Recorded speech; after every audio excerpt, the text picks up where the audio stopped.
இன்று திங்கட்கிழமை மாலை 4 மணி அளவில் நாகமுத்து பிரதீபராஜா அவர்களினால் நாட்டு மக்களுக்கு, குறிப்பாக வடக்கு மற்றும் கிழக்கு மாகாண மக்களுக்கு அவசர அனர்த்த எச்சரிக்கை விடுக்கப்பட்டுள்ளது. காற்றழுத்த தாழ்வு நிலை மற்றும் தாழ்வு மண்டலம் காரணமாக எதிர்வரும் நவம்பர் 25 முதல் 30 வரை நாடு பாரிய வானிலை அனர்த்தத்தை எதிர்கொள்ள உள்ளது. இலங்கையும் தென்மேற்கு மற்றும் தென்கிழக்கில் உள்ள காற்று சுழற்சிகள் இணைந்து காற்றழுத்த தாழ்வு நிலையாக வலுப்பெறும். இது மேலும் வலுப்பெற்று காற்றழுத்த தாழ்வு மண்டலமாக மாறி கிழக்கு கரையோரமாக நகர்ந்து வடக்கு மாகாணத்தை அண்மிக்கும். இது வடமாகாணத்திலிருந்து விலகி வடக்கு திசையில் நகரும் என எதிர்பார்க்கப்படுகிறது. நாளை வடக்கு மற்றும் கிழக்கு மாகாணங்களில் கனமழை பெய்யும்.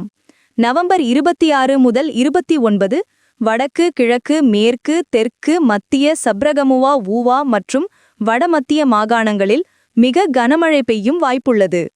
நவம்பர் 26 முதல் பல மாகாணங்களில் மணிக்கு 50-70 கிலோமீட்டர் வேகத்தில் பலத்த காற்று வீசும்.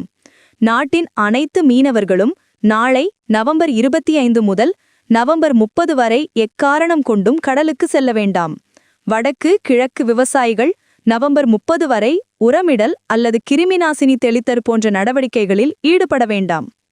ஏற்கனவே பல ஆறுகள் நிரம்பி வழிவதால் தாழ்நில பகுதிகள், ஆற்றங்கரைகள் மற்றும் குளங்களின் வான்பாயும் பகுதிகளில் உள்ள மக்கள் மிகவும் எச்சரிக்கையாக இருக்க வேண்டும்.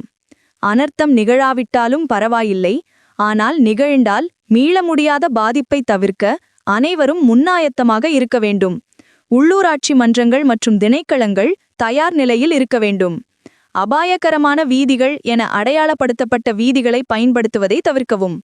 இது மாதிரிகள் அடிப்படையிலான எதிர்வுகூறல் என்பதால் சில விலகல்கள் இருக்கலாம் என்றாலும் மக்கள் மற்றும் நிர்வாகம் முழுமையான தயார்படுத்துதலுடன் இருக்குமாறு வலியுறுத்தப்பட்டுள்ளது.